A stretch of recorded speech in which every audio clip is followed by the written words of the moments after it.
Partie 1. Le départ de Touba. Le soleil se levait à peine sur la côte ouest africaine. L'air portait une lourdeur inhabituelle, mélange de sel marin et de silence forcé. Sur le sable encore humide, des silhouettes se dessinaient, surveillées par des soldats français au visage fermé. Parmi elles, une figure se distinguait, imposante par sa sérénité plus que par sa stature, Serigne Touba, le maître spirituel, l'homme dont la voix et la foi avaient défié l'autorité coloniale. L'annonce de son exil au Gabon avait bouleversé ses disciples et secoué le Sénégal tout entier. Pour beaucoup, c'était une tentative des colons de briser la force d'une âme trop influente. Mais ce matin-là, Amadou Bamba ne paraissait pas un prisonnier. Drapé dans son grand boubou blanc qui reflétait la lumière du jour naissant, il avançait d'un pas calme, tenant son chapelet comme une encre invisible. Ses lèvres bougeaient lentement, murmurant des prières qui semblaient apaiser non seulement son cœur, mais aussi celui des compagnons qui marchaient derrière lui, tremblant de peur et de doute. Le bateau attendait, une imposante carcasse de bois, silhouette noire contre l'horizon doré. Les chaînes claquaient, les cordages grinçaient, et chaque son résonnait comme un avertissement, l'exil ne serait pas un voyage paisible. Pourtant, au moment de poser le pied sur la passerelle, Serigne Touba leva les yeux vers le ciel. Ses disciples racontent que son regard semblait percer les nuages, comme s'il voyait déjà au-delà des océans, au-delà des frontières humaines. Un soldat, surpris par cette dignité imperturbable, détourna les yeux. Les colons avaient voulu humilier un homme, mais ce qu'ils avaient sous leurs yeux ressemblait à un roi quittant son royaume, sûr que son trône n'était pas terrestre mais éternel. Sur le pont, l'atmosphère était lourde. Les prisonniers, certains liés par des cordes, se laissaient tomber contre les rambardes, épuisés avant même le départ. Le murmure de la mer se mêlait aux gémissements étouffés. Mais au milieu de cette détresse, Serigne Touba s'assit tranquillement. Il posa son chapelet sur ses genoux et commença à prier. Ces mots, prononcés d'une voix basse mais claire, se répandirent comme un parfum invisible. Un à un, les regards désespérés se tournèrent vers lui. Une paix étrange, presque irréelle, envahit l'espace. Pour lui, cet exil n'était pas une défaite mais une épreuve divine. Le Gabon n'était pas une terre étrangère, mais simplement une étape dans le chemin tracé par Dieu. Ses disciples comprirent, en le voyant ainsi, que l'âme ne peut être exilée, que la foi ne connaît ni océan ni frontière. Le navire finit par lever l'ancre. Les voiles se gonflèrent sous le vent, et la côte s'éloigna lentement. Les tambours de Gorée, les appels des pêcheurs, les prières des mosquées disparurent peu à peu derrière l'horizon. Mais dans le cœur des hommes à bord, quelque chose restait vivant, la conviction que, même au loin, Touba continuerait de briller. Et tandis que les vagues commençaient leur longue complainte, Serigne Touba ferma les yeux, comme pour dire à ceux qui doutaient encore, l'exil est un voyage, mais la foi est un retour. Et la mer s'étendait à perte de vue, vaste et indomptable. Dès les premiers jours de voyage, le bateau chargé d'exilés et de prisonniers se transforma en un microcosme de douleur et de résignation. Le bois du pont grinçait sous les pas des soldats, les cordages usés claquaient contre les mâts, et l'odeur lourde de sueur, de sel et de peur saturait l'air. Pour beaucoup, ce voyage ressemblait déjà à une tombe flottante. Le roulis incessant du navire arrachait des plaintes aux plus faibles. Certains vomissaient, incapables de supporter le balancement violent. D'autres, affamés et enchaînés, gémissaient de soif, leurs lèvres fendillées par l'air marin. Les nuits semblaient interminables. La lune brillait parfois sur l'océan, mais elle n'apportait pas de répit, les pleurs étouffés se mêlaient au craquement du bois, comme une symphonie lugubre. Pourtant, au milieu de cette détresse, Serigne Touba demeurait une présence lumineuse. Assis souvent à même le pont, le regard posé sur l'horizon infini, il ne laissait jamais son esprit céder au désespoir. Les colons l'avaient arraché à sa terre, mais ils ne pouvaient arracher sa certitude, partout, la création restait le reflet de Dieu. Même l'océan déchaîné, même les cris d'angoisse des prisonniers, tout cela n'était qu'une épreuve passagère. Chaque matin, il entonnait doucement des prières. Sa voix basse, rythmée par le chapelet qu'il faisait glisser entre ses doigts, finissait par envelopper ceux qui l'entouraient. Les hommes, courbés par la fatigue, relevaient la tête. Les larmes séchées laissaient place à un souffle nouveau. Certains se mirent même à répéter ces invocations, d'abord timidement, puis avec plus d'assurance. Le pont du navire, jadis couvert de gémissements, résonnait peu à peu d'un chant discret mais persistant. Un soir, alors que la mer s'embrasait sous un coucher de soleil flamboyant, un prisonnier à bout de force s'écroula près de lui. Ses yeux, voilés par le désespoir, fixaient le ciel comme s'il cherchait une réponse. Serigne Touba posa une main légère sur son épaule et lui murmura quelques mots, « L'océan ne nous engloutira pas si nos cœurs restent attachés à celui qui a créé ces vagues. » Ces paroles simples firent renaître une étincelle dans le regard de l'homme. Les témoins de cette scène comprirent alors que l'exil n'était pas seulement un voyage de souffrance, il devenait, grâce à lui, un chemin de foi. Mais les épreuves se succédaient. Les tempêtes éclataient parfois avec une violence effrayante. Le navire tanguait si fort que les hommes croyaient leur dernière heure venue. Les soldats, eux-mêmes secoués, restaient figés, incapables de contenir la panique. Pourtant, au cœur du chaos, Serigne Touba ne bougeait pas drapé dans son manteau, il continuait à prier, son visage impassible. Invisible, comme si la mer elle-même se pliait à sa paix intérieure. Les jours s'étirèrent, semblables mais lourds. La faim, la soif, l'humiliation continuaient de ronger les corps. Mais dans les cœurs, une transformation s'opérait. Grâce à ses prières et à ses enseignements murmurés, Serigne Touba avait rallumé une flamme d'espérance. Même les plus découragés se surprenaient à sourire faiblement, à partager un mot de réconfort, à tenir bon une journée de plus. Ainsi, ce voyage qui devait briser les hommes devint paradoxalement un lieu d'élévation. L'océan ne fut plus seulement le théâtre de leur douleur, mais aussi celui de leur résilience. Et chaque vague qui frappait la coque du navire semblait répéter le même message, le corps peut être enchaîné, mais l'âme qui s'abandonne à Dieu reste. Après des semaines d'un voyage interminable, le navire finit par approcher les côtes gabonaises. À mesure que la ligne de l'horizon se précisait, une odeur nouvelle se fit sentir, mélange de terre humide, de végétation luxuriante et d'air lourd. Le climat équatorial enveloppait déjà les exilés d'une moiteur étrangère. Pour beaucoup, cette terre n'était pas une promesse mais une prison à ciel ouvert. Les prisonniers, amaigris, aux vêtements collés par la sueur et le sel, fixaient la côte avec une angoisse muette. Certains se demandaient s'ils reverraient un jour leur pays natal. D'autres, résignés, voyaient dans cette arrivée la confirmation d'une mort lente, loin de leur famille et de leur terre. Le silence du groupe était seulement troublé par le cri des oiseaux et le fracas des vagues sur les rochers. Au milieu de cette atmosphère pesante, Serigne Touba restait d'une sérénité intacte. Debout sur le pont, ses yeux parcouraient cette nouvelle terre sans appréhension. Il savait, dans le fond de son cœur, que nulle contrée n'était étrangère à Dieu. Son pas, bientôt, foulerait un sol inconnu, mais il le considérait déjà comme une étape sacrée dans l'épreuve divine. Ses disciples présents se souviendraient toujours de cette vision, un homme que rien ne semblait abattre, qui accueillait l'exil comme une extension du chemin spirituel. Lorsque le navire jeta l'ancre dans le port de Libreville, la scène était à la fois solennelle et oppressante. Les colons, casqués et armés, attendaient sur les quais. Leur regard froid scrutait les silhouettes exténuées qui descendaient un à un, sous les ordres secs des officiers. Les chaînes cliquetaient, les pas hésitaient. Les habitants locaux, attirés par le tumulte, observaient de loin ce débarquement d'hommes venus de l'autre côté du continent, sans savoir qu'il assistait à un moment de l'histoire africaine. Serigne Touba descendit à son tour, son chapelet à la main. Sa démarche était lente mais assurée.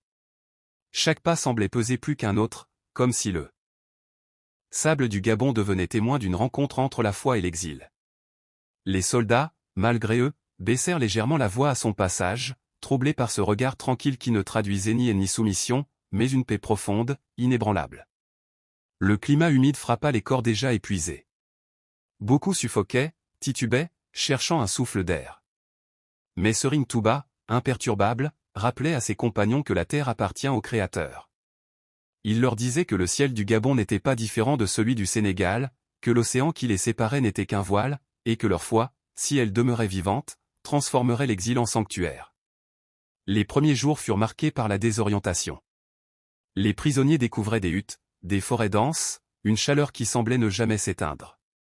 Les moustiques, la pluie soudaine et la lourdeur de l'air achevaient de fatiguer les corps. Mais dans les veillées improvisées, Serigne Touba enseignait encore. Ses prières s'élevaient dans la nuit moite, portées par des voix affaiblies mais obstinées. Pour ses disciples, une vérité devenait claire, si leur maître pouvait trouver la paix dans cette terre lointaine, alors eux aussi pouvaient survivre, non pas par la force des armes, mais par la constance de l'esprit. Le Gabon, destiné à être une cage, devint peu à peu un espace de méditation et d'espérance. Ainsi, l'arrivée en terre étrangère ne fut pas seulement une descente vers la souffrance, mais l'aube d'un témoignage. Car là où les colons voulaient imposer l'humiliation, Serigne Touba offrait une leçon éternelle, nulle frontière ne peut emprisonner l'âme qui s'abandonne à Dieu. Les jours s'écoulaient lentement dans la moiteur étouffante du Gabon. Le ciel semblait toujours chargé, Les pluies soudaines s'abattaient comme des avertissements divins, puis laissaient place à une chaleur humide qui collait au corps et alourdissait les pensées. Dans les rues poussiéreuses de la colonie, les prisonniers exilés erraient entre le port, les entrepôts et les camps improvisés.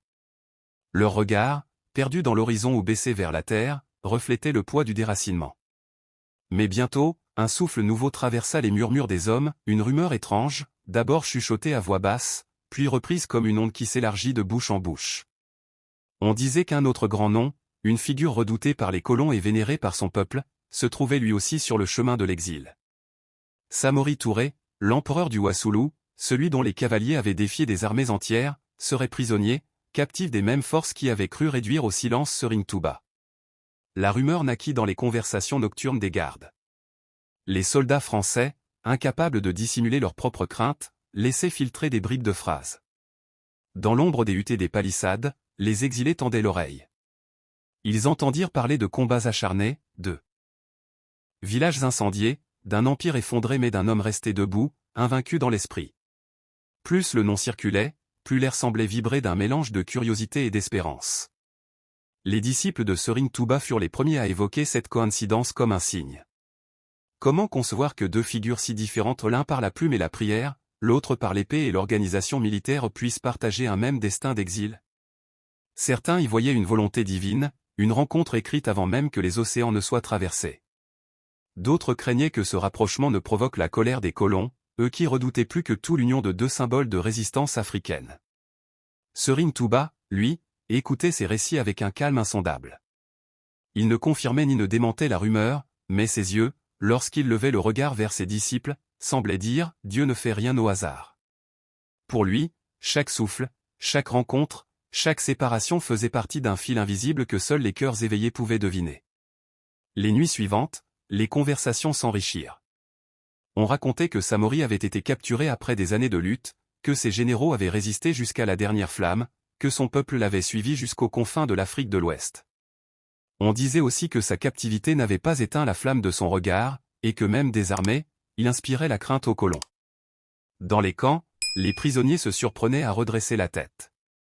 Le simple nom de Samori, associé désormais à celui de Serigne Touba, devenait comme une étincelle.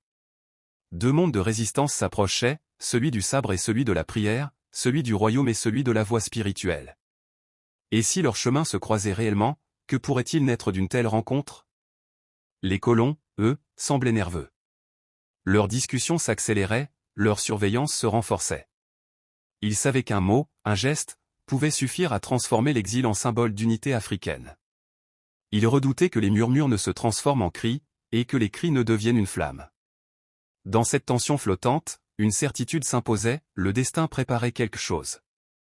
La rumeur n'était peut-être qu'un souffle, mais elle suffisait à ranimer les cœurs fatigués. Car si Serigne Touba représentait l'élévation intérieure et la soumission à Dieu, Samori incarnait la dignité de la lutte et la mémoire d'un empire. Leur simple rapprochement, même par le murmure, était déjà un défi lancé à l'histoire coloniale. Ainsi, au cœur de l'humidité lourde du Gabon, une question restait suspendue dans l'air, ces deux géants de l'Afrique, arrachés à leur terre, allaient-ils réellement se rencontrer? Un matin lourd de chaleur, alors que l'air de Libreville vibrait du chant lointain des oiseaux tropicaux et du bruit des vagues s'écrasant contre les quais, le destin tissa enfin le fil qui rapprocha deux géants de l'Afrique. La rumeur qui circulait depuis des semaines prit cher, Samori Touré, l'empereur déchu du Wassoulou, venait d'être conduit dans la même colonie que Serigne Touba. Le moment de leur croisement fut simple en apparence, presque discret, mais il portait le poids de l'histoire. Sur une allée poussiéreuse bordée de palissades, les colons faisaient avancer leurs prisonniers, chacun sous la garde de soldats nerveux. D'un côté, Serigne Touba marchait entouré de quelques disciples, le visage paisible, le chapelet glissant entre ses doigts comme une rivière de patience. De l'autre, Samori Touré avançait d'un pas lent mais ferme, soutenu par sa canne. Ses yeux fatigués par les batailles et l'exil conservaient une flamme indomptable. Quand leurs regards se croisèrent, le temps sembla suspendu. Aucun mot ne fut d'abord prononcé. Dans le silence, c'étaient deux mondes qui se reconnaissaient. Serigne Touba, le maître de la résistance spirituelle, qui avait choisi la foi et la plume contre l'arrogance coloniale. Samori Touré, le guerrier, qui avait porté l'épée et le courage de ses cavaliers pour défendre un empire. Leurs voix étaient différentes, mais leur combat puisait dans une même source, préserver la dignité et l'âme de l'Afrique. Les témoins de cette rencontre restèrent frappés. Certains dirent que le visage de Serigne Touba s'illumina d'un léger sourire, comme pour saluer un frère d'épreuve. D'autres racontèrent que Samori Touré, malgré son affaiblissement, redressa les épaules, comme s'il voulait honorer la grandeur silencieuse de celui qui se tenait devant lui. Il n'y eut pas besoin de longues paroles pour que s'installe entre eux une fraternité immédiate. Plus tard, quand les gardes permirent un court moment de répit, les deux hommes échangèrent quelques mots, rares mais lourds de sens. Samori raconta d'une voix grave les longues années de guerre, les villages qu'il avait défendus, la trahison des alliances brisées, et la douleur de voir son empire s'effondrer. Serigne Touba écoutait attentivement, sans interrompre, son regard doux mais pénétrant semblant apaiser chaque blessure évoquée. Puis il répondit avec simplicité, que la vraie victoire ne résidait pas toujours dans les conquêtes, ni dans les royaumes bâtis sur la terre, mais dans la constance de l'âme devant l'épreuve. Que Dieu juge les hommes non par la durée de leur règne, mais par la sincérité de leur foi et la droiture de leur intention. Ces paroles résonnèrent dans le cœur de Samori comme un baume. Lui, le stratège et le guerrier, trouvait face à lui un maître dont l'arme était la patience et dont le royaume était spirituel. Ce moment, bien que bref, fut ressenti par tous comme une rencontre historique. Les colons, inquiets, observaient à distance. Ils savaient qu'ils avaient devant eux deux symboles que rien ne pouvait effacer, ni l'exil, ni les chaînes, ni le temps. Leurs disciples, eux, comprirent que l'Afrique venait de sceller une alliance. Invisible. L'un par la prière, l'autre par l'épée, mais tous deux unis par une même lumière, celle de la dignité face à l'injustice. Et lorsque le soleil, haut dans le ciel, inonda la scène de ses rayons, on eut l'impression que la terre elle-même retenait son souffle. Serigne Touba et Samori Touré, en ce court croisement, avaient rappelé au monde qu'aucune oppression ne peut effacer l'âme d'un peuple tant que ses guides portent, chacun à leur manière, la flamme de la résistance. Bull partage cette histoire si elle t'a touché, écris en commentaire ce que tu aurais fait à la place de cette jeune femme. Cloche et surtout, abonne-toi à Touba Qassida TV pour ne pas manquer d'autres récits bouleversants, inspirants et vrais. Parce qu'une vérité, parfois, peut transformer une vie.